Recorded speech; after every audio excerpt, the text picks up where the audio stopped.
500 Open Tabs. I'm Hannah Hillam. And I'm Kaveh Taharian, and welcome to my living room.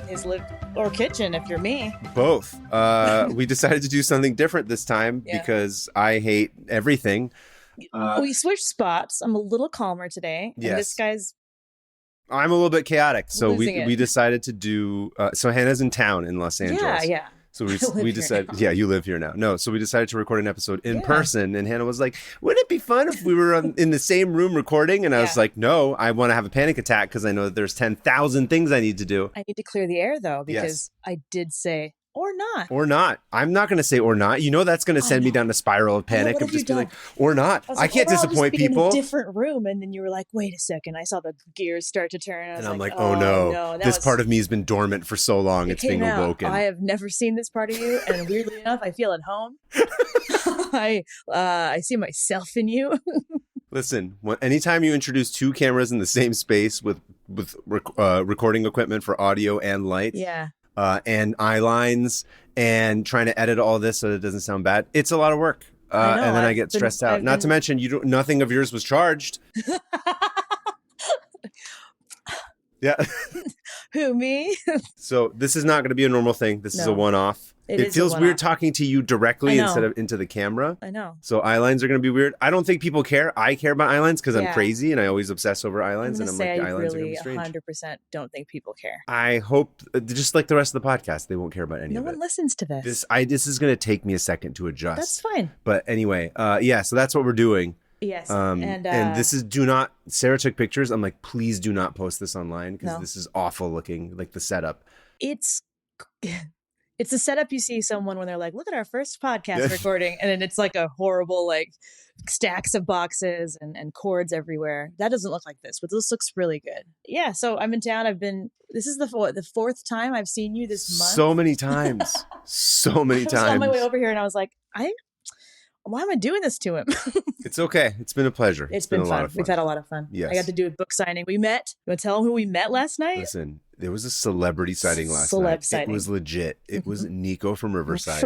In person. Riverside. I almost started crying because I was so excited. I left my signing table and I was like, "It's true, you did. You stopped Nico the signing. From Riverside is here?" You were like, "I saw him already." Yeah. And I had to like scamper back to this table and sign more books. But I was talking to Alyssa, and then he was sitting next to Alyssa because they were in the row in front of me, and then he politely was just like, "Oh, hi, I'm Nico," and I was like, "Oh my God, why did you just listen to it? Why didn't you interject and just be like, 'Excuse me, I'm Nico from Riverside'?" I'm Nico from Riverside. Yeah, anyway. I felt like my stomach dropped. It's, oh my gosh, I'm gonna meet someone. Celeb sighting. Anyway, it was very exciting. Which is weird, and we've really made him into a character against his will. He's probably listening to this, being like, "Dear Lord, why are you people obsessed with me?" It's all parasocial. Yes, but it's like reverse parasocial.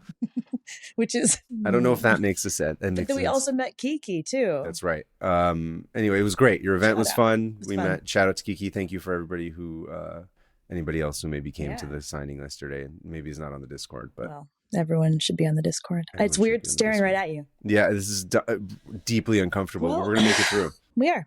Anyway, that's the opening. That's the opening.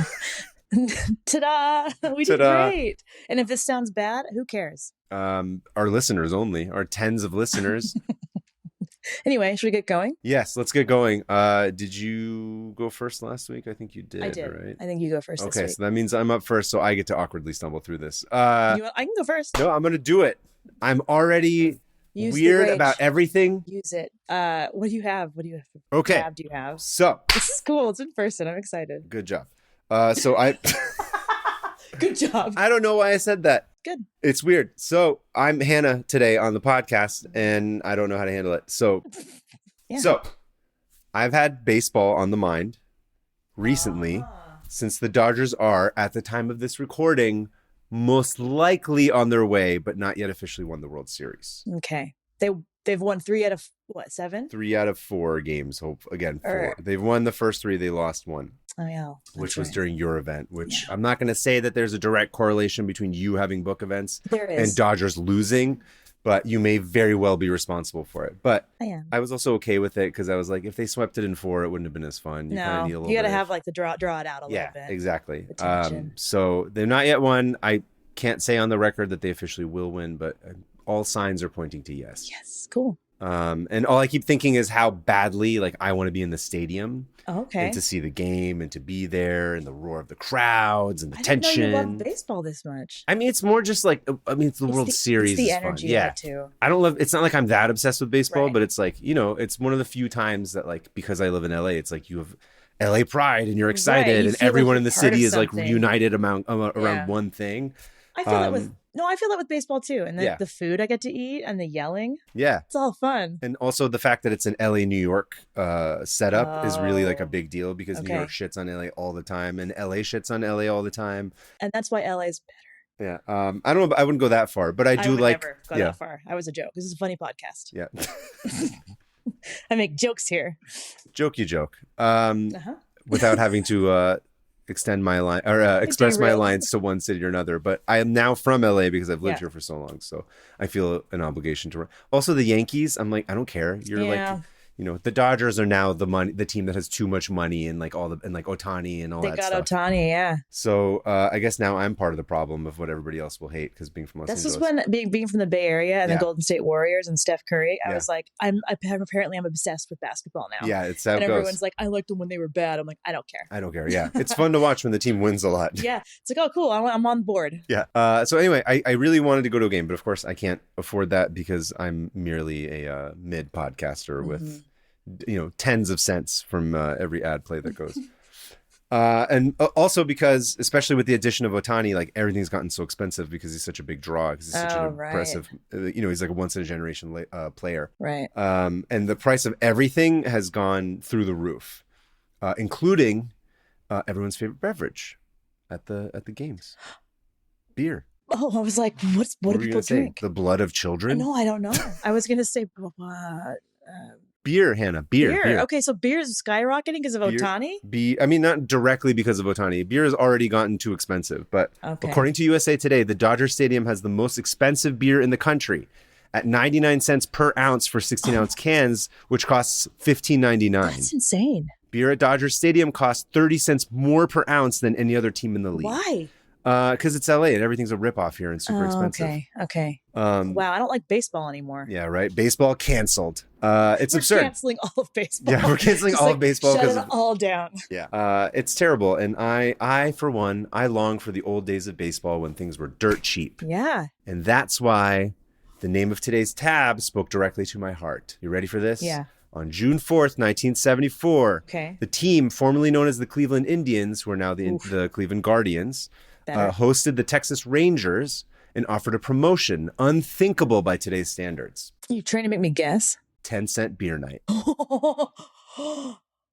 Is this what I think it is? Which, as you might expect, would go on to become one of the most infamous nights in Yes! baseball history. I love this story. It's been years since I read it. I'm so excited. Yes. Okay, so you were familiar with some I'm of it. familiar with the gist of what happened that night. Okay. But I don't think I know the details. The details are, most of it ends up happening before the actual game, which is what's interesting. Oh, okay. Yes. I just know that like everyone became insane. It's true. They do. As you might expect from 10-cent beer night. Yeah. So, I'm so excited. apologies to all you Michiganders who are listening, but I'm going to have to talk about Ohio for a little bit. Ugh. That's a little bit of inside baseball, being married to somebody from Michigan, where there's the Michigan-Ohio thing. And just, Apparently some of that's a Sarah's thing. friends are just like, if you mention Ohio to them, they'll just leave the room. just I don't know. We are a country made of 50 different little countries. Oh, 100%. and it's Yeah. absurd. Unless you're So- from over here, and then you're just like, we're the boxy states, and no one cares. I feel like Northern California and Southern California's rivalry used to be a lot worse. I and mean, it's I'm not really still a thing annoyed. I'm anymore. like, don't ever say I'm from Southern Southern California. California? If you say that, I will not. Listen, I'm bistatal, bicodal, whatever You're you want to call it. bisexual for states. Bisexual. You're I swing both ways. you swing. You do. It's true. I swing Right now. both ways. I'm just going to make all these different Oh, baseball references. Bisexual baseball boy. Bi- over here. Bisexual baseball boy, Kavitaharian, reporting for duty. Yay, captains. Anyway, so rivalry between Michigan and Ohio. Okay. Michigan has nothing to do with this, but I just thought I'd give You a had shout to. out You got to put Sarah's it in there people. because. So let's go back to the 1970s. Okay. Once a boom town for manufacturing, the trend of deindustrialization resulted in Cleveland losing about 60,000 manufacturing Oh jobs. my goodness. Yeah, this is over the course of like the 50s up until the 70s. So Right. it's like 15, 16 years. Oh.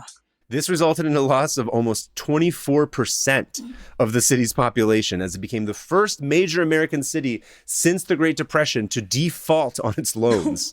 Cleveland? Cleveland was not doing great. Whoa. Yeah. Wow. Not fun. And don't forget, the decade kicks off with the infamous Kent State shootings. Oh, right. Yeah. Ooh. The 70s were absolutely insane. Chaos. Like, just crazy. Chaos. And these shootings hung like an albatross around everyone's necks. Unemployment was high. And to add insult to injury, the Cuyahoga River was so polluted and neglected that it literally kept catching fire. It's not funny. Ooh, it's just comically like not great. It's absurd. It's like a cartoon. It's this River's on fire. This whole thing is like a cartoon. Okay. Or just it's like it's so insane to be like you're in an area that's so polluted that the literal river catches fire. Yeah, just imagine. It's so that. dirty and full of oil or whatever it is. Yeah.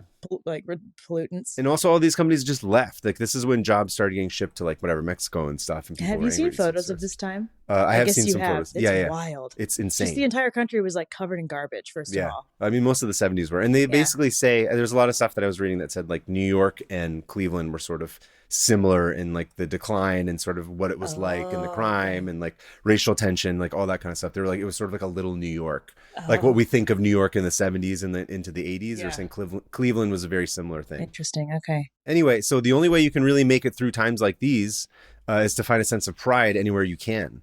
Right. In order to not lose it. So in this case, baseball, and again, the Cleveland Indians became an important vessel of self-expression for all the residents of the area. Now, on May 29th, a week before 10-cent beer night, the Indians and the Rangers had played another game in Arlington. This is the Texas Rangers, by the way. Right. I love these names are just... The Rangers, bad. Yes, listen, apologies. This is what it was. It was, yeah. And it was just one of those things where it's like, right, that's right. Yeah. You know what's crazy? For some reason, again, because the pandemic wiped everyone's brains. I don't have any memories. But the Indians, they didn't even change their name until like basically like 5 minutes ago. Like what? It was a result of like the Indians until recently. Yeah, basically up until like 3 years ago. There was a school in our district that was the Indians, and they changed it to the Devils. And we were like, okay, it's way easier to make fun of you now. Why not? Anyway, so May 29th, they're playing a game in Arlington, Texas. Okay. And tensions were very high because this is months before Richard Nixon was about to resign. He hadn't done it yet, so everyone was still stressed out. No, this has nothing to do with baseball. I don't care. But that was the case that was happening. Nixon was doing at any point in this story. On June 4th, I don't know what Nixon was doing, but he was around. He was around. He hadn't quite left office yet. And this game is happening. You know, they're going off. And in the 8th inning, Rangers second baseman Lenny Randle goes to bat. Okay. And the pitcher on mount is Milt Wilcox. And Milt throws a ball straight down the line, and it almost hits Lenny directly. Oh. And Lenny, he didn't like that shit. Yeah, no. He was like, that's a deliberate he's trying to hit me. How sensitive. He's trying to attack me. I mean, I get that. I relate to that deeply. Don't forget, this is sports in the 70s too. Okay, so it's like, so everything's personal. You can like murder someone. Everything is like one step away from someone getting stabbed. Sports, remember, is a replacement for war. Exactly. That is pretty much what it is. So Lenny's annoyed. And then when he goes so then there's the next pitch. And in this masterful move, after Milt throws a pitch, Lenny does this bunt, which is like when you tap it in the middle and then it sort of goes on the ground. And he aims it directly like toward Milt, towards the pitcher. So it's like just a little bit right to the pitcher's mound. Okay. And so doing this, he knows that Milt's going to go and try and pick up the ball and tag him out. So as was his plan, he does this, and Lenny starts running full speed towards first base. Oh. And as Milt approaches to tag him, he just straight up clocks him with his shoulder, just plows him down like a football player. The 70s. Yeah. It's all the lead. Yeah, exactly. It's all the lead. Like the boomers were just like pumped with lead. Yeah. Like, let's eat this lead paint and breathe literal lead in the air. Yep. That's why we have unleaded gas, because we were all going literally insane. Breathing too much gasoline in. Just clocks him. Hit him. Just clocks him. And so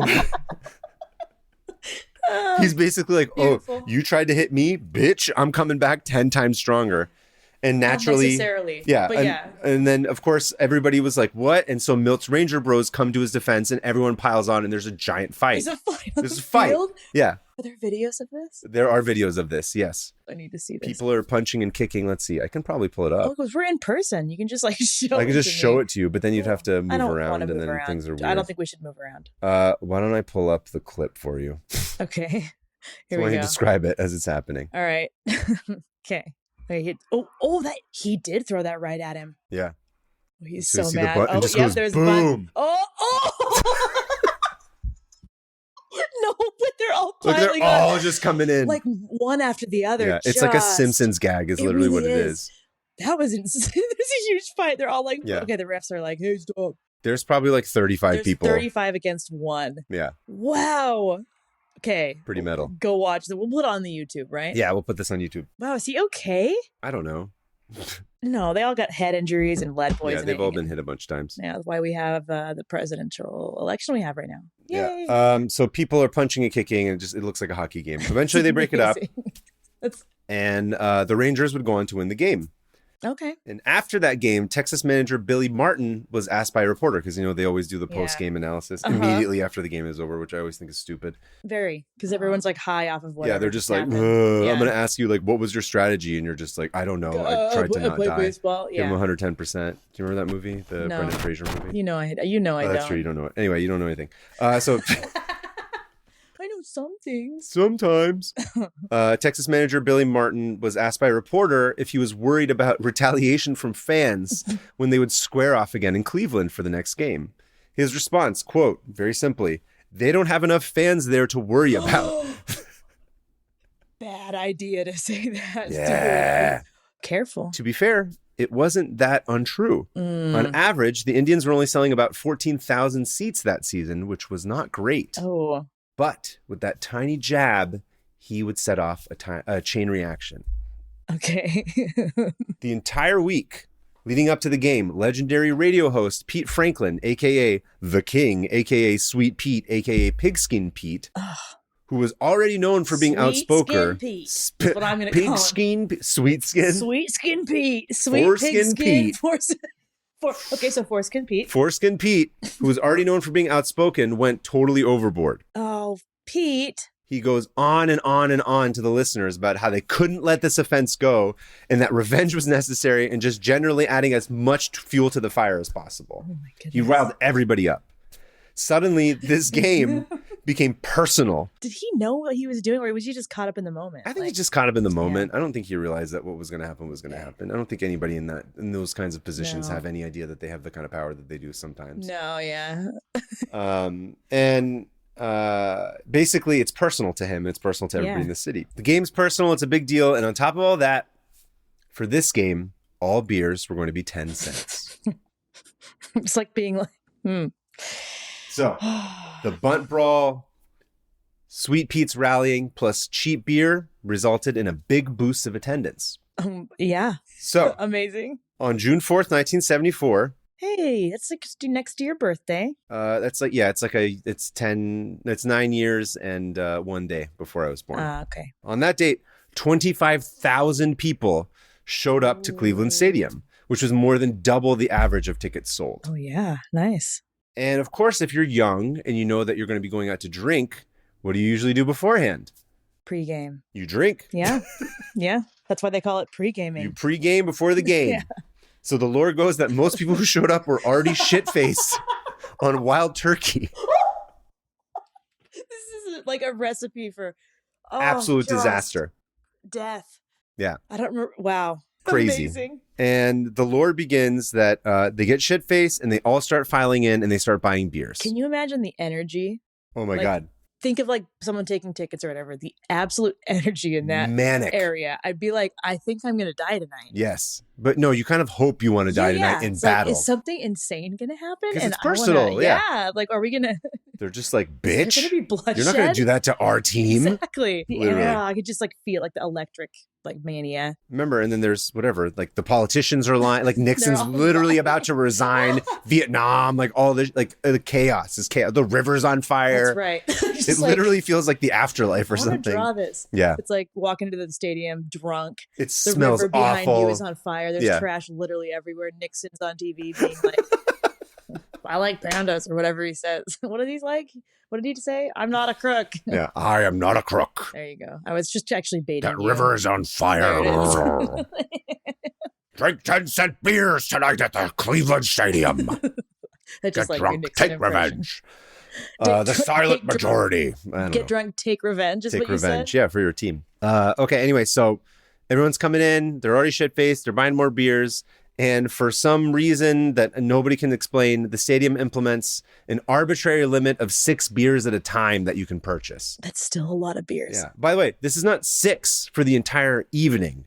That means that when you go to the bartender, you can purchase 6 beers. They're like, you can't carry 7 or 8. You can only carry 6 beers at a time. But you can come back and get more? Yes. Oh, no. Okay. All right. Different time. And I believe, from what I could tell, it was Stroh's beer, fire brewed beer, which is a Detroit brew. Okay. Which, according to one source I could find, is only about 3.2%, which, if you're a beer drinker, is not that high. I was going to say, back then, they were less potent. They were less. In general. Yeah. I mean, the whole IPA bullshit, trend of everything being 11%, hazy and just getting you trashed. That was not a thing back then. But anyway, I think they thought for some reason maybe that they're it's kind of like a low, this is your safeguard because the percentage of the beer isn't that high. If they're only getting 6 beers at 3.2%, they're doing the math, it's less than drinking 6 Budweisers. So it doesn't matter if everyone's shit-faced beforehand on Wild Turkey. If you're allowed to get 12 or more, you go back and get 6 Eventually more you'll get drunk. Eventually it will work. And they're all 10 cents. This is insane. Yeah. And furthermore, adjusted for inflation, 10 cents at that time is roughly 60 cents now. So 60-cent beer night now. So literally, basically the only way to look at this is that the stadium is oh, hey there. Here, have 6 beers for free every time your drunk ass comes up to the table. 60 cents is you shit 60 cents. You find it under the couch. Yeah. Wow. So the game starts and it's fine, whatever. It's baseball, pitching, bats, catching, whatever. I love the baseball. Baseball, blah, blah, blah, blah. All that stuff's happening. Eating fries. That's what my first inning goes off without a hitch, without a pitch. No, it does have pitches. That was a good one. And not halfway through the second inning, the mischief begins. Oh. First up, a random woman came onto the field and flashed her tits to the entire stadium, and everyone cheered in approval. Of course they did. You have a stadium, 25,000 drunk people in a stadium? Yep. Yeah. Wow. She's just woo! Of course. Girls Gone Wild, what is it? The beads from Mardi Gras style. Just everyone. Which I thought, I was oh man, the worst. It's majority men, obviously, at a game like this. And you're the worst thing you want to do is just give them a bunch of drunk boners. Yes, that's They're already problem. angry. Yeah, and I'm that's riling them up in the wrong direction. But, my alarm bells went off. I would never show a bunch of men that I even have a body. Yeah. Let alone drunk men. Yes. If there's that, who are already angry and tribal and wanting to fight someone. Victim shame, because I don't think. But I was I would be no. Oh yeah, no. I'm not blaming this woman. I just mean that when you look at it, you're just oh, this is already going to be. This is immediately going to be a disaster. Okay, so she flashes the audience, everybody. Flashes everybody. Everyone cheers. They're all very excited. They try to take her off, and as she's leaving, I guess she tries to make out with the umpire, Nestor Chilak, who politely refuses her advances. What a night for her. Yeah. What a day. 25,000 dudes, drunk boners, hollering and hooting. Scary. So then it starts to escalate. The chaos and the screaming, and then there's fights, and it starts to build up. Next up, we go to the Streakers. Okay. In the 5th inning, a loving father and son duo took the stage and ran ass naked across the field. All the drunk boners went away. Well. First, I mean, not all of them, right? Percentage-wise of 25,000, you got to have a certain percentage of them that would love to see dudes' butts. God bless them. So first, God bless him. What's that? God bless him. God bless him. The wood chipper just got louder. The wood chipper just got louder. So our guest today is actually a very special wood chipper wants to talk about his open tab. You guys, ladies and gentlemen, there's a wood chipper that decided to... A second wood chipper. A second wood chipper has hit the... has hit the podcast tower. I don't know. No, hit the podcast. Anyway, so this is going to be a little bit abrupt because of the way that the edit goes. But and we're just going to pick this back up. It's a behind-the-scenes fun thing. It's a thing. Yep. So last we heard, the father-son naked team were running. The father-son naked team, they go and they ran ass naked across the field. So first, they mooned the players from second base. Okay. Gave them a little private show. Okay. Then from there... They had a plan. Yeah. Oh my gosh. They're like, there's an act 1, an act 2, and an act 3 with this. So act 1 was running onto the field naked. Act 2 was mooning the players. Act 3 is they raced through the outfield and jumped the center field fence and on to freedom. Wow. They were never caught. They were never caught? I like to think that they are still running bare ass naked to this day, like a father and son Forrest Gump. I'm going to just tell my kids when they're still running. They're still running to this day. And sometimes when the sun goes down just right, you can see them on the horizon. See them on the horizon. And also, I'm like, I wish my dad would streak through a baseball game with me. I never want my dad to do that with me. Listen, I think... Different. I think it would be a good bonding experience. I think so too. Oh, look at that. It just turned down as soon as we started recording. Wow. Great. So that works out perfectly. Sometimes things go right. Listen, as soon as I wished that my father and I would run naked through a baseball game, that's when the wood chipper... I think the universe is trying to tell me something. I think that wood chipper is your father. I'm listening, universe. I'm being receptive. I'm loving the energy you're bringing to this episode. It is fun and absurd. And you gotta just lean into it. Anyway, wood chipper. Wood chipper. My dad, unfortunately, doesn't want to streak naked. At least, maybe I'm gonna. I've actually never asked him to do it. Should I call my dad? Please don't call your dad. Your dad's the wood chipper. I told you. In this analogy, that's your dad. Yeah, he's gonna start back up if I call him and make more noise. But all my dad wants to do is learn about science. Whatever. Anyway, it's sad. My life is a tragedy. Anyway, so if the lady boobies weren't enough, apparently the naked dudes really got people going insane. Of course. Next thing you know, bottles and rocks and all this kind of shit that was commonplace at the time were being thrown, which is fine. But when fans started to throw firecrackers and cherry bombs into the Ranger bullpen, Coach Martin called his pitchers into the dugout for their own safety. Wow. Shit was getting real. They were like explosives were happening. Straight up getting attacked. What is this? The 4th what is of this, July? 1970 Cleveland? I was going to say 4th of July now in the neighborhood I grew up in. Oh, yeah, right. Constant. Shit's getting real, and eventually everything finally comes to a head during the 9th inning. Okay, that's the last inning, right? It depends. Oh, that's right. Yeah. So in this case, the 9th inning, the game was now tied 5-5, which is legitimately awesome. Yeah. There's all this shit happening. People are throwing firecrackers. 5-5 tie game, bottom beginning of the 9th, but no one gives a shit because everyone's too drunk and too rowdy. They're not even paying attention to the game. They don't even give a shit that it's happening. They've seen tits and multi-generational balls and gotten this close to like blowing up the rival team's pitchers. Would you be paying attention to some like dude with a bat hitting a ball? You'd be like, this is the greatest night of my life. I feel alive. I want to watch a naked man launch a rocket at somebody. Exactly. That's what I want.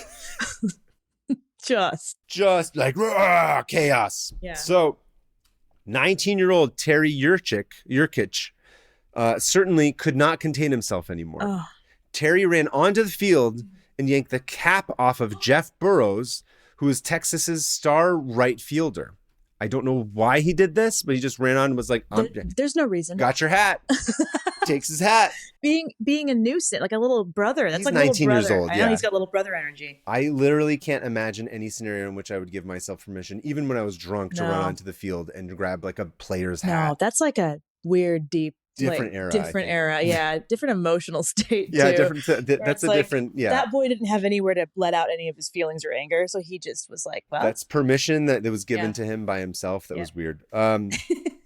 Anyways, Burrows got pissed. Yeah. And he starts to chase him. And he eventually, allegedly, so he kicks Terry in the thigh and in the process eats shit and just falls over. It would piss me off. Yeah. He's just like, you stole my hat and then you made me fall and trip while I was trying to kick you, idiot. We live in a society that is one 10-cent beer night away from complete collapse. Yep. Basically, all the fans are like, what's going on? So then they just start piling on and jumping onto the field. And there's chaos. And no one knows what's happening, least of all, second baseman Billy Martin. So Billy is watching from the dugout. Let's call him Billy Bob Martin, just for the sake of this. He's immortal. Yeah. Billy Bob Martin. Billy Bob Martin. Billy's watching from the dugout, and he couldn't quite make out what was happening. All he saw was some punk kid go after his teammate, and his teammate falling over, and then a bunch of other kids start surrounding him. And being hyped up from the tits and the streaking and the beer and the firecrackers being thrown at him and beer bottles, his fight instinct kicks in. So Martin grabs a bat. Okay. And in this Braveheart moment, he screams to his teammates, "Let's go get him, boys!" What? He literally rallied the troops. Rallies everybody that's in the troops, and he leads a charge onto the field, and his teammates all grab their own bats. And they basically just start running after them and start beating the shit out of people with bats. Oh my goodness. Okay. I didn't realize that it was the team doing this too. Yeah, no. So it's the Rangers that do this first, by the way. This is critical. Okay. So they're swinging bats at fans. They're punching. They're kicking. People are going crazy. And in a somewhat admirable twist, the Indians, they see what's happening from the dugout, and then they panic. They're like, oh shit, we can't let our guests, the Rangers, get the shit beat out of them by our fans. We're still the hosts here. That would be impolite. So they all go and grab their bats. So it's like baseball players versus children. Basically, that's what it was. Let's get them. So they grab their bats and they go in to defend their team that they're playing against. There's some weird loyalties happening. I don't understand. It's like that's what happens in your brain. Yeah. You're like, which group do I affiliate myself with? Do I go with first? I guess Baseball it's like they're fellow professionals, right? Exactly. Well, do they choose that over their hometown? Their hometown, yeah. They're just like we're hosts, like I don't know. You're right though. It's such a weird. The tribalism that happens in our brain, is fascinating. Just in a like, second. Which side do you pick when you have to? Yep. Like I guess you turn against 19-year-olds, like 19-year-olds, who are just kicking and punching away.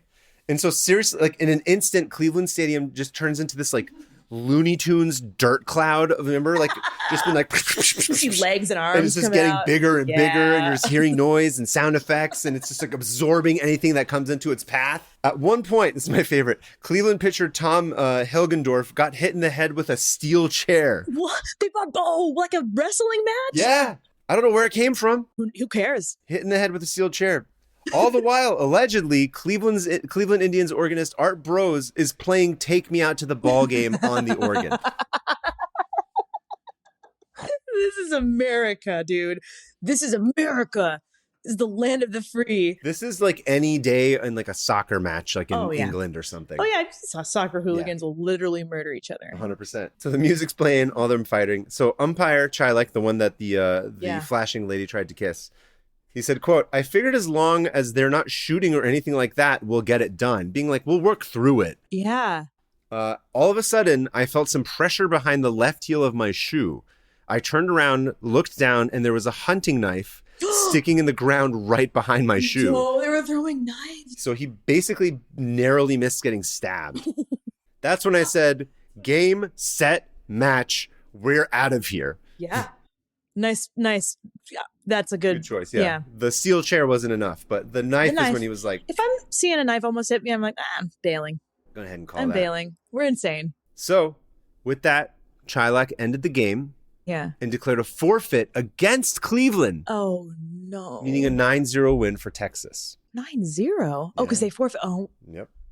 Art Brose later wrote a letter to the Plain Dealer, which is the newspaper, blaming the Rangers. He said, quote, "The game should have been forfeited to the Cleveland Indians because of the Texas team taking the law into their own hands. Right. They promoted the riot," which was Texan. true. So Texan. But it didn't matter. The damage was done. And shockingly, Cleveland had another beer night the following July 18th, but with more security. Okay. And it went off without a hitch. That is. Did anyone get like seriously injured? I think there was a bunch of like a few hospitalizations or anything, but like no one got killed. They could have. They could That's easily the could thing. have. Yeah. That could have turned real deadly. Yeah. Absolutely, it could have. But as far as the lore of the night is concerned, it's just a bunch of craziness and punching and fighting and some people getting hospitalized. But I don't think there was any deaths. How did they get all those drunk people out of the stadium after an unfair forfeit? I have no idea. That's insane. Yeah. I have no clue how you even deal with that. Whoa. Right? Whack attack. Whack. That was a whack attack. Anyway, that's the story of 10 whole- Cent Beer Night. Pretty wacky. That was amazing. Yeah. I felt like I was there. I'm not even kidding. Yeah. Like I it was one of those stories where I was like, what would I have done? I what would just I have ran done? away immediately. No, that's not true. I think I would have ran away, but that's the thing. I don't know if I would have ran away. It's one of those moments where it's like, who am I? No, you know what? You and I were in New York a couple of weeks ago. Yeah, we were. And we were sitting outside at a bar, and of course there was a fight. We witnessed the dumbest fight. They're always the dumbest fight. I know. They're but always I found the dumbest. myself on the side of the guy who punched the first guy. Right. Anyway, I had my loyalties were weird. Who, in a twist of fate, not twist of fate, in an ironic twist of fate, weirdly came over and apologized to us afterwards, which I was weirdly proud of him. I was like, I'm glad you were like, thanks, man. Yeah. Because he was just like, I'm sorry, I just saw red. People and he was like, I like, lost control and I don't know. And I'm so sorry that I disrupted your guys' evening. And I was like, good for you. I was like, it's growth. Yeah. That right there is emotional maturity. Yeah. And I'm like, listen, it's not okay to fight, but sometimes you fly off the handle. Yeah. It's the repairing of the relationship that matters. That's what they always say. If you yell at your kid, as long as you apologize. Yeah. It was a weird 2024 moment where I saw, a bar fight, but then I saw somebody apologize to the bystanders for disrupting their evening. And I was like, therapy is working out for some people. It really is. Yeah. Whatever they're doing, whatever the internet has done and with like mental health, conversations, it's working. But anyway, the point is, the reason I brought that up was because, of course, it's like not great. I got calm. But you just immediately, you're like, I have to watch this to the end. It calmed me down. It's a primal thing. You can't avoid it. No, I know. It's like a car accident. I'm like, I don't know what I'm going to see, but I'm going to look at it.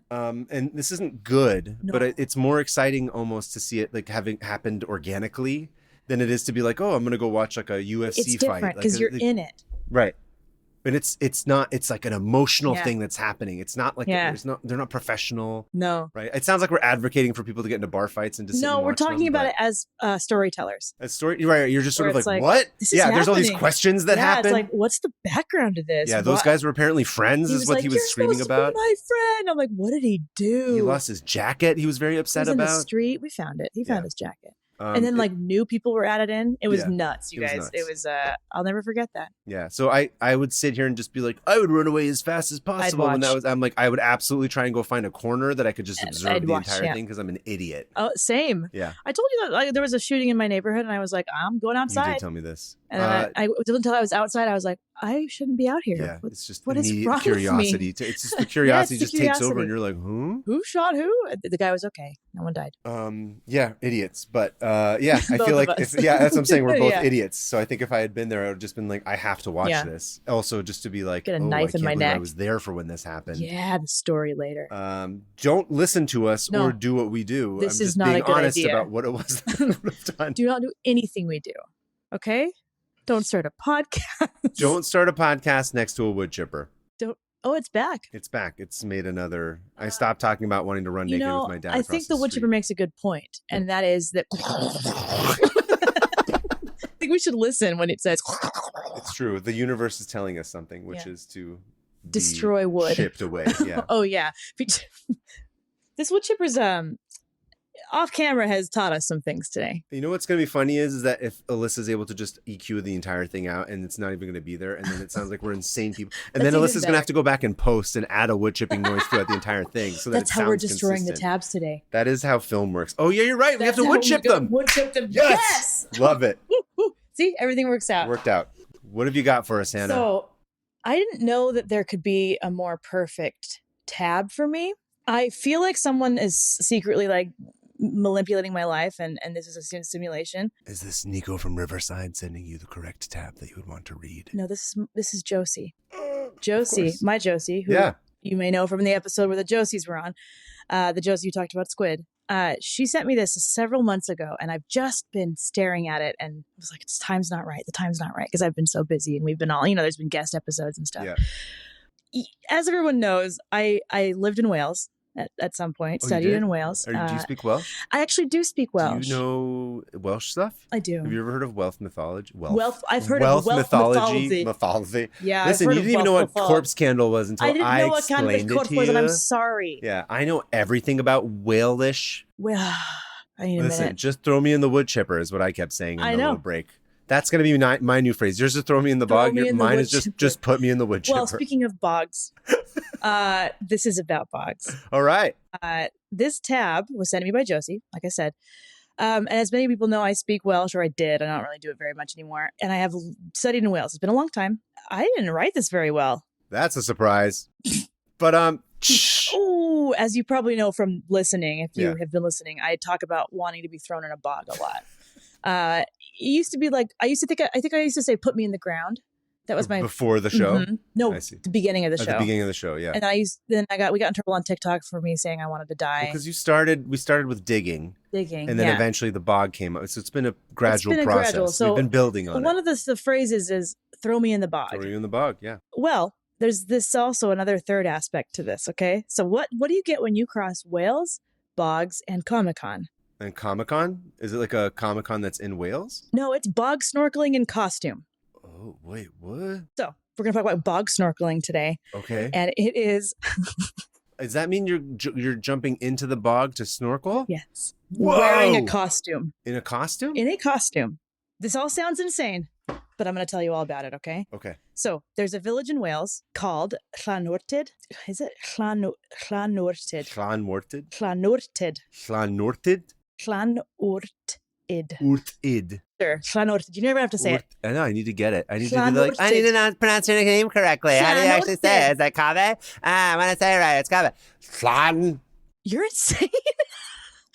Okay, this town is called just Kave, realizing this? And it's located in Powys in mid Wales, right? And the area is gorgeous, and it's always been known for like outdoorsy stuff, like biking and crap. And And just like turns out I can't follow a script. Okay. I'm trying, but why did you write a script? Because I was trying something new. Oh, I see. We're trying all kinds of new things today. Really not. I was like, what's it called? You write a script. I'm like, I always I'm gonna write try. a script, yeah. Can't do it. I look at it and I feel insane. So let me just bullet point. Let me Listen, just throw that script into the wood chipper. With you. Take it with you. I'm already in there. I'll take it. I'll be like, yay. Okay, so the idea of a bog snorkeling competition was first thought up, understandably and not surprisingly, in a pub in 1974. A bunch of people drinking. Thinking, there's a big bog next to our village. We could probably, do you think we swim in there? Snorkel in it. Let's snorkel in it. The pub is named Neuadd Arms, and they also, weirdly enough, later on, on a dare, started a competition where you raced horses. But no, human versus horse. Like you ran against a horse. Okay. And so this village has the bog. No, horses win a lot. This village has the bog competition and a horse race, but not the good kind. Like you have to beat a horse. This sounds like somewhere you'd want to live. I know. Yeah. I know. You would totally run against. Do you think you'd win against a horse? Absolutely not. I don't know if I would. Okay, so the idea came in 1974, right? But the first championship didn't happen until the 80s because they had to kind of like figure out how to do it. They had to apply for the paperwork. They had to make sure that they were like they couldn't just be a DBA. They need to be a corporation. The paperwork thing is funny because because it was a protected wildlife area. Yeah, I imagine. It's and if you're like me, you want to know what a bog is, right? You ever thought about it? Because I finally started wondering, like, what is a bog? This whole time you've been wanting to be buried in a bog, you don't even know what it is? I thought I knew. I do know. Yeah. One question a lot of people have is what the difference between a bog, a swamp, a fen, a marsh. I don't even know what a fen is. And well, you're about to find out. You're going to be about to find out. All right. And wetlands. I'm so about to find out right now. You don't even know how about to find out you're going to be. Well, first off, all of these things are wetlands, okay? Okay. So jot that down. But first of all, through the power of Christ, everything's a wetland. Let's jot that down. But the differences come down to things like plant life. Plant life. Are they capris? Are they bell bottoms? What are they? Are they skinny jeans? What kind of pants They're are we waders. talking? What's that? What are they called? The ones that you walk around in. High waters? High waters. It's capris, same thing basically. I guess high waters are technically capris. slightly. Yeah. Hate capris. Wow. as I sit here with my pants folded up to be in a capri style. Thanks a lot. And I hate you. I know I hate myself. Pants? I don't know. I didn't have a good joke. Continue. So these are all wetlands, right? And it all depends on plant life, soil composition, and water source and flow. So when you're walking on a bog, yes, it feels like a waterbed. Okay. So you're kind of like, and it's grassy, or no, it's like not grassy. Peat. It's peat. Peat. So, all I know about peat is like whiskey when it's peaty. Oh, interesting. Is it like moss? It's moss, yeah. Okay. So peat is made of moss and like vegetation that it's kind of gotten compacted into these little It's like a chia plant, basically. It's kind of, but like way stinkier and way bigger. Great, love the smell. Turns out bogs reek. I didn't know that. Well, there's a lot of like flesh and stuff that's decomposing in it, right? There is a lot of things, and that's nothing. They don't decompose. Like things will decompose on the surface, and then some of these plants absorbed into it. Yeah, and the acidity keeps it like. That's why you get these bog bodies that look pristine. Oh, I see. That's right, because it preserves it. So you can, and these peat farmers are always like digging out peat because peat makes great fuel. Pete? A person named Pete. Peter, I was going to say. Burning a man named Pete. Rose comes out. He's all, hey, I'm a famous baseball player and I'm here to help you make what? Fires? Fires. Yeah. To roast your food or whatever. Great. Here's the thing about bogs though. The peat will support you, but if you step wrong, you're gone. Pete's mad at you. Which is what if Pete moves, you're going to fall straight into his bog. All right? So my beloved bogs also can kill you, which now I know what I want to do. I really throw me in the bog, I will die. But you want to be thrown into the bog to, you know what? I'm not even going to follow this line of questioning because we're going to get banned from like YouTube and TikTok for this. You're right. You know what?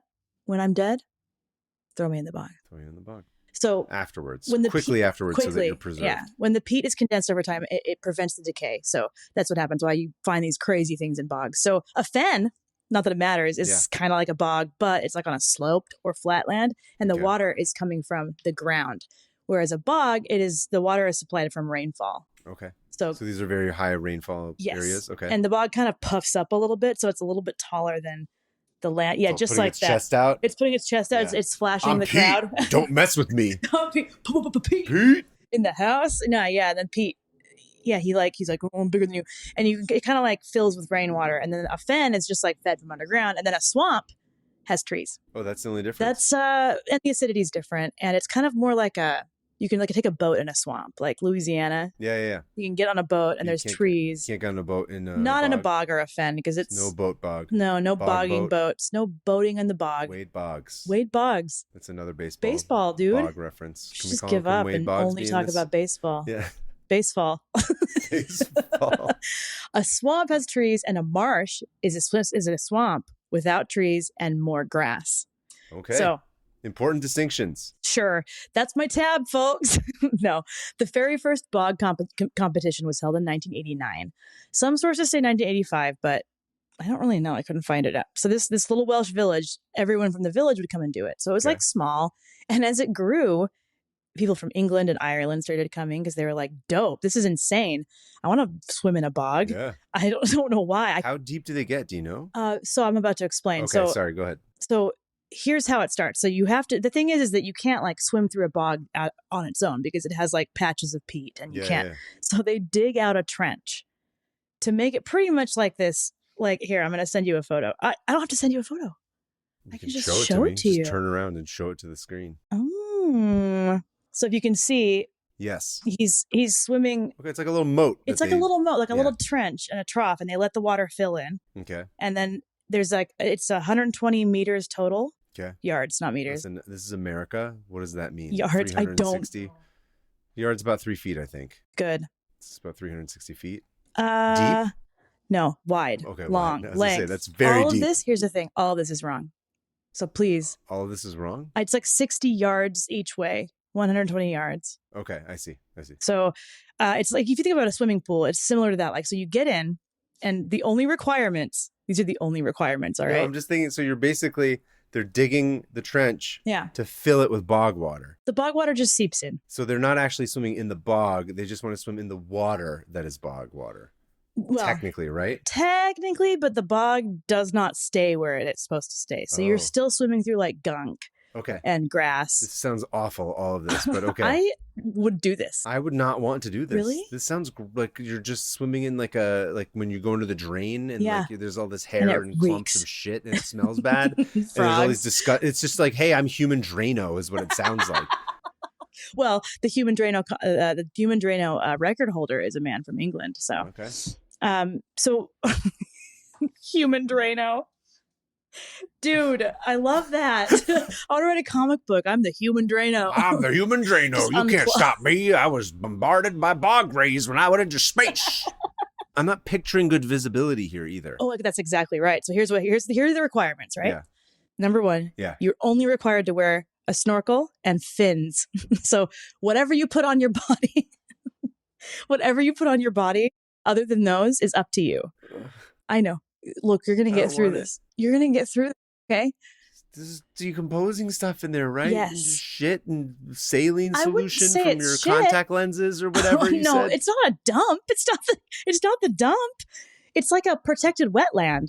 So no one's like throwing garbage in there. It's like frogs pooping and eggs. I was going to say it's frog shit and eggs and I don't want it. I don't want to do this. James Cameron is not doing any deep sea diving in the bog for a reason. You don't have to do this. Okay. I'm giving you. I thought that's why you brought up the tab. Surprise! We're getting on an airplane and going to Wales. Please do not rally our listeners to make us go to a. We're going here. What was the one that exploded underwater? The billionaires that died? Ocean Gate. Yeah, Ocean Gate. But we're not going to do Bog Gate. Please don't ask us to do it. You're not going to do Bog Gate. That's the only way that you're going to be buried in the bog is through Bog Gate. Promise anything. So it started. No, okay. Podcaster Hannah Hillman explodes in 3 feet of bog water. He's only 3 feet in. The whole country of Wales says, "Why? Who is this?" Now I'm trying to remember what that is in Welsh. Pwy I can't remember. It's okay. So the bog is named Wainfredd, and it just means bog crossing. Bog crossing. I love that game. I played it so much during the pandemic. I always fell into the bog. That's just Nixon doing it under the bog. Is he like the Canute? What's the guy? Tom Nook. Is Nixon the Tom Nook of the bog? Of the bog, he is. Next time on 500 Open Tabs, welcome to the bog. If you go 3 feet under, your head will explode. Oh, well. Take these documents. Off the rails, and I'm going to accept it. I'm accepting this. So, Watergate, it could be Bog Gate. All kinds of the Bog Gate is going to be the hotel where they store all the papers. It's the bog. Business papers, yeah. They're preserved there. The business papers are. Yeah, it's acid. From Boggate. Boggate. Anyway, for a long time, the people in Llanwrtyd were the ones that did this. And then everyone started coming. Australians started coming. And they were like, oh. Everyone had to get in on it. And then it started being televised. Okay. And then it started being like followed by sports people. Oh, it's like ESPN and stuff. Yeah, it's sort of. It's more like a joke. And now everyone's like, we should get this in the Olympics. And the Olympics are like, no. Why would... What? We're going to make a bog? It's just swimming. Are they're diving? What are they doing? No. They're racing from one side to the other? They're not racing. They're trying to beat each other's times. So there's only 2 troughs, right? One of the troughs Speaking of trough, now all I can think of is going to a baseball game and just pissing in the giant trough, which is horrific, by the way, if you've not seen one. I've had to clean one. You've had to clean the trough, yeah. And I'm just picturing a trough of piss and bog water and people swimming into it and being let's get this into the Olympics. It's like, listen, we're not doing this because, it's gross. So also I watched a bunch of videos and they were like, one person was like, what's it like to drink bog water? And he's like, just don't drink it. Disgusting. But apparently you can fall to if you accidentally have bog water in your mouth, everyone just gives up. They're like, I'm not doing this anymore. It's so gross. So I didn't know bogs were so gross. So I'm glad I'm going to be dead when I'm in one. So I was saying the rules, right? Yes. So the rules are you must wear snorkels, mask, and flippers. Everything else is up to you. A lot of people choose to wear wetsuits because they take it pretty seriously. Yeah, I would want to wear a wetsuit. I would not want a single inch of my body exposed. I'm going to wear the wetsuit over my mouth. I love this reaction I'm getting. It's so gross. Because when I read this, I was like, I got this bucket list. Bucket list to you to go into the bog Yeah, I'm going to water? go swim in the bog. Oh. Wow. In the words of you. I got to get back to my roots, which is just swimming in a bog. That's not roots. That's just water. Yeah, that's just bog water. Yeah. I'm staying calm. You're trying to provoke me into not swimming in bog water. I will not let you provoke me. I will not. This Nevertheless, she episode bog-sisted. is a disaster. Wait, nevertheless, she bog-sisted? Bog-sisted. I have to go to the airport soon, so I'm going to go through this. So you get some time. Your face must be in the water. That's the other thing. Great. You have to you have to swim. Okay. You have to swim blindly. Every once in a while you're allowed to look up and make sure you're not going into the side of the bog. Okay. Look, what is this competition? It is honestly mostly a dare. It got out of hand. I was stressing about not doing this tab justice, and I'm not. And so I'll do it again someday, like in whenever. But right now, I'm just going to keep talking, okay? Good. It's great. So far, you have no loving way all the bog water in my throat right now as I hear about this. Just open up. Oh. Gargling frog eggs. Oh, I'm coming. I don't like eating frogs. I'm coming. I don't like water. All right. So you try not to swallow the water. You swim down and back, and you can wear whatever you want. So you can't look, right? You can't see. Your head has to be in the water. I can wear a 3-piece suit if I want. You can, and people have. People name a costume. People someone has bog snorkeled in that costume. Oh, really? Yes. I haven't even gotten to the costume part. Okay. Interesting. The most important rule is you cannot use your arms. Oh, so this is so all it's leg just work? paddling. That's okay. But you can do a doggy paddle sometimes. What is the reason for that? You know what? I don't know. I tried to figure it out and I don't know. Okay. So if anyone in Llanorted is listening, if we got any bog snorkelers explain. Here, yeah, let us know why arms are forbidden. I think that it's just the rules. Oh, sure, but they also are like, there's no rules, but there is rules. Sounds like there's a lot. So everyone started wearing costumes at some point, and to make it harder. Again, the point should be to wear less clothing so you can move faster. This is all a joke. That's the thing. Okay. For the most part, this is a joke. They just want to have this weird, because it's also a very you British Isles thing where you're in the pub and you're like, you know what we should do? We should all roll cheese down a hill and chase it. Oh, I see. Are these people drinking before they do this too? Yes. Oh, okay, good. Oh, smash. Wow. Way to leave out the most important detail that they're all drinking immediately before they do this. They have drinks on the bog with them. They're out there with drinks and hot dogs. So it's a delightful drunken thing. Yeah, I should have led with that. I thought it was they make it up. They came up with the idea at the pub when they were drinking. I didn't realize that drinking was the part of the actual event as well. But people did start taking it seriously. Okay. And that's when they're like, oh, interesting. People are coming from Australia to do this. Yeah. And this British dude named Neil, didn't write his last name. Oh, Neil What Rudder. A name. Neil Rudder is pretty serious. I saw a video of him and he's very okay, I'm Olympic looking, I'm getting in and I'm going to beat my bog record. Listen, the important thing is that the chipper is about to start, it sounds like. Oh, good. He's right. I was worried that we were going to have clean sound for a minute. I don't know if you guys can tell, but we're not okay. Yeah, this might end up being our best episode, I think. You know what? If it is, yeah, I'll be mad. I'll be really upset. I put a lot of work into other episodes, but whatever.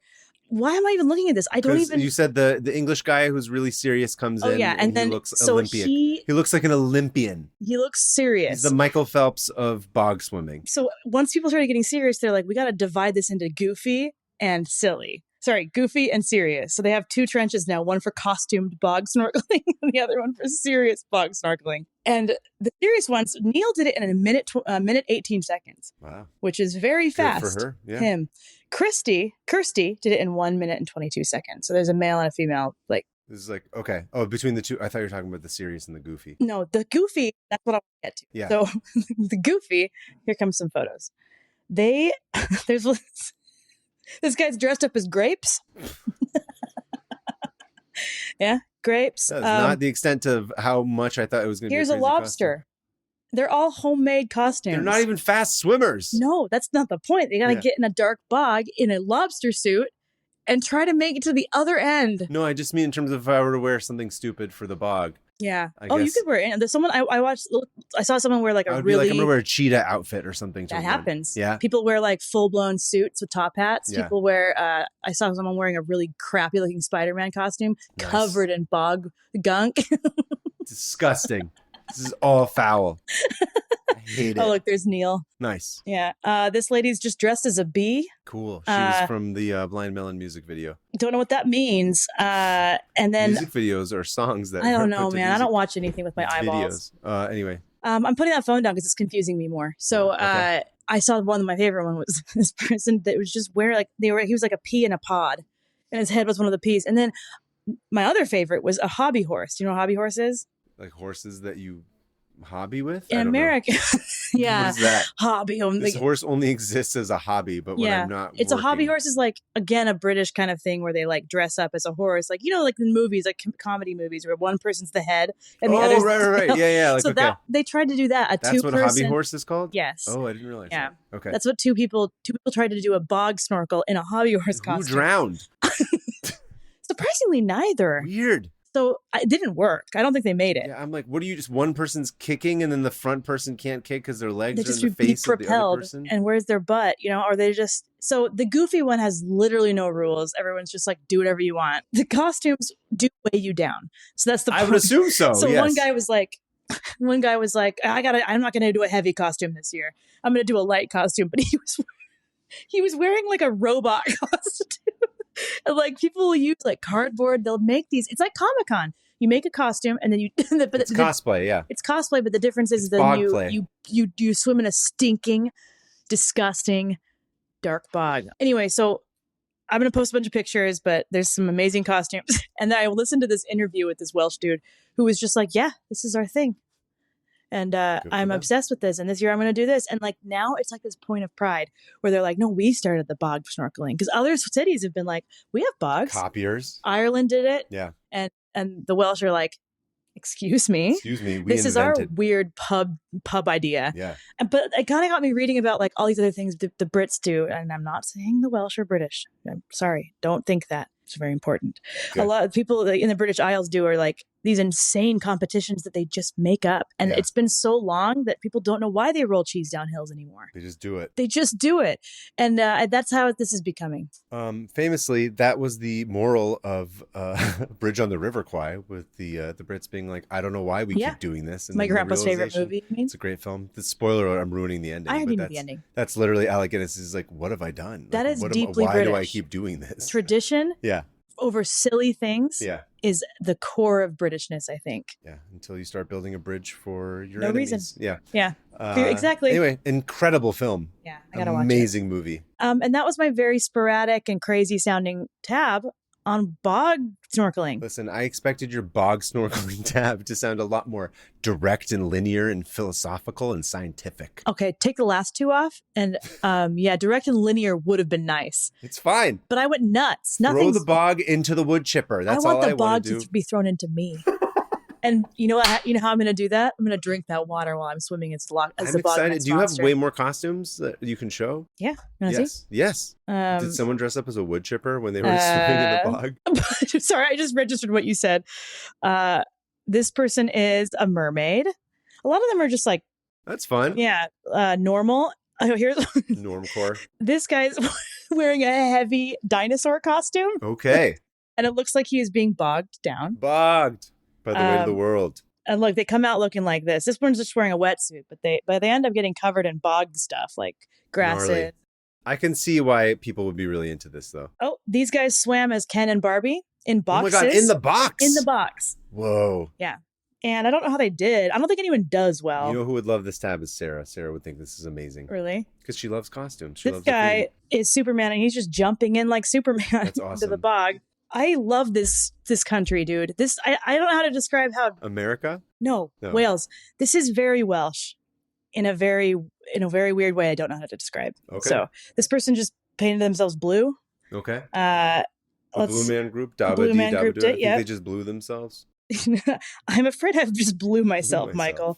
Another person did a Barbie in a box. Nice. But yeah, look, this guy just looks happy. He's wearing a birthday hat. I thought you were going to say birthday suit. He's naked. It's the guy streaked from the game and went directly into the bog and swim across it with his son. Yep.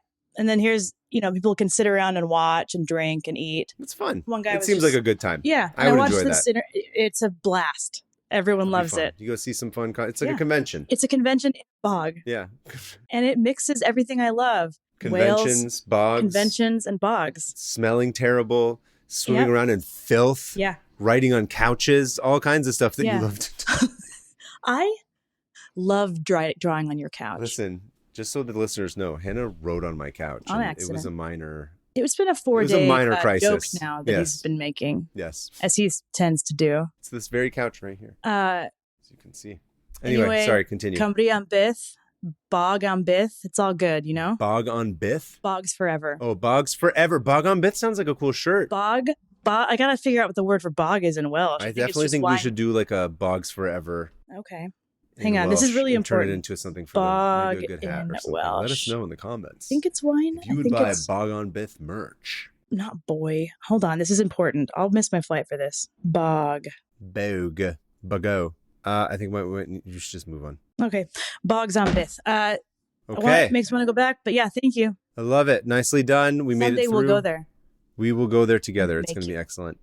Okay, so that brings us to our period of when we are going to close our tabs. Yes. And as we discussed earlier, we are going to have no choice but to put them in the wood chipper. Yeah.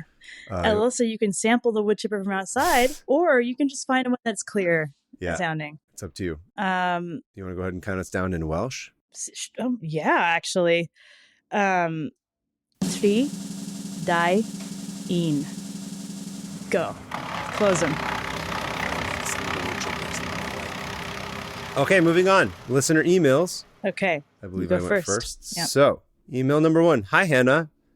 Newman from India. Oh. Say hi to Kava for me. I don't know if you know this person, but they addressed the email specifically to you and said to address me as well. Been listening to 500 Open Tabs since forever. It's one of the only good ways to pass time or focus on projects for me as a 3D/2D artist. Oh, cool. Sorry, I don't have many tabs open as my OCD has made me kill them. So many lost souls, in parentheses, tabs. Oh, rest in peace. So here's one of my tabs that has survived. It's about the Great Emu War of Australia of 1932. This was waged due to the increasing population of emus who were destroying crops. ACAB. Emus are famously ACAB, who were famously destroying crops. The emus were totally uncontrollable, and this led to them deploying the Royal Military, which then, over a span of 38 days of using them, plus 10,000 plus rounds of ammunition. But the number of emus killed was less than 100, which is not officially confirmed. But I believe the reason behind the number not being recorded is because they were too busy running away.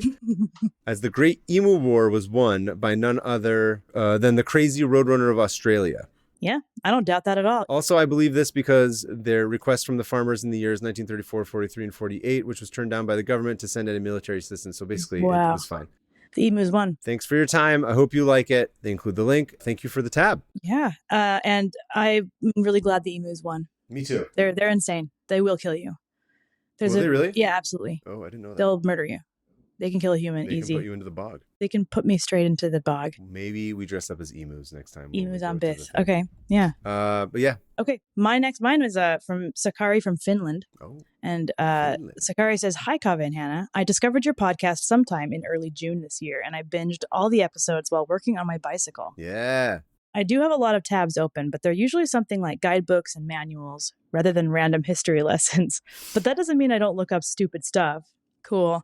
You guys have already proven several times that people of the past weren't that different from us." Nope. I was reading through the history of bicycles on Wikipedia and realized that tech bros have existed for ages. Mm-hmm. While the history of bicycles is a rabbit hole in itself, I've gone down that one.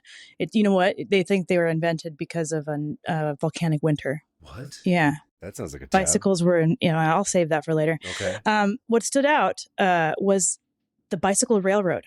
During the bicycle craze of the 1890s, a guy named Arthur Hotchkiss designed a monorail for bikes. It was first made as a monorail for bikes? For bikes, yeah. How does that work? Well, they're about to tell us. It was first made as a serious way for workers to commute between Smithville and Mount Holly, New Jersey in 1892, and it did run for 5 years, but it gradually became a simple amusement until it shut down. The funniest part is it only had one rail, which was used to travel in both directions. Oh, actually, I don't think they explain it. Cool, I should have done my homework. So riders would have to lift their heavy iron bikes off the rail to let the other rider pass them. They did plan for a second track, but for some reason it was built only partially.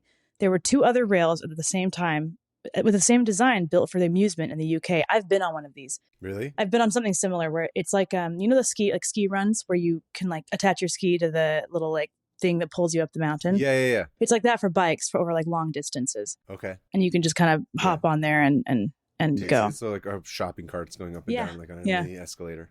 The Wikipedia article is really short, but if you want to look deeper into it, and reference links on the Wikipedia have some longer articles and more pictures. And here is a picture of the bicycle railroad. Yeah, you can just sit on it like a... Whoa, that's weird looking. Yeah, that really is. Curious.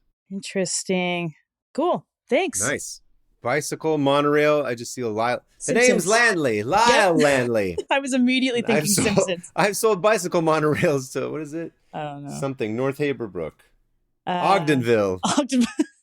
Bogdanville. And North Haverbrook. Bogdanville. I've sold Lyle Landley selling a bicycle monorail to Bogdanville. I call the big one Bitey. Perfect. I call the big one Bitey. Isn't that from that episode? Yeah, I call the big one Bitey. We shouldn't have stopped to get the haircut. Anyway, amazing. Thank you. I'm glad everyone made it through with us, hopefully. That was quite a journey. If you also have an email that you'd like to submit to us, please send it to 500opentabs@gmail.com. That's 500. Send us a link. Let us know a blurb. What's happening? You're giving up? I was going to come over there. Oh. Keep going. I was going to come over there and say, and so I didn't say bye. Why don't you tell them? Oh, you can follow us. Sit back down. You have to sit into the mic. I was saying it next to you. Oh my! This is backfired. This whole thing is a disaster. If they've watched this far. Okay. Yeah. Send us emails. Give us a blurb. Send us the link. Let us know where you're from. Keep it short. Also, we like voice memo submissions. Yeah, they're fun. And if you want to follow me on us on Instagram, 500 Open Tabs, and then I'm Hannah Hillen. You know what? It's not going to show up because she's going to have to cut to a bigger image. I love that I made no good decisions. Look. Look, no, it's okay. Alyssa, you'll just have to cut to the wide shot for this one. Yeah, follow us. Please don't. If this is your first time watching this, don't. Just give us another chance. All right, give us like 2 more chances. All right, go listen to some other episodes. I'm at PermaFriends on Instagram. Yeah. Join the Discord. Yeah. Subscribe on YouTube. Patreon. Follow the sponsor links. Follow the Patreon or support whatever Patreon stuff. Look, wood thanks. chipper. Hey, Hannah, good job. We made it through. Barely. We made it through, man. Thank you for listening. We'll never do another in-person episode ever again. You think? No, I don't know. We'll see. We'll have not figured yet, out the kinks. Not for a while. We'll figure out the kinks a little bit more. Yeah. But this was impromptu. Yeah, it was. Anyway, thank y'all for listening. See ya at the shitting wall. I was gonna say, see you at the bog. See ya at the shitting bog. Keep it Josie. Keep it Josie.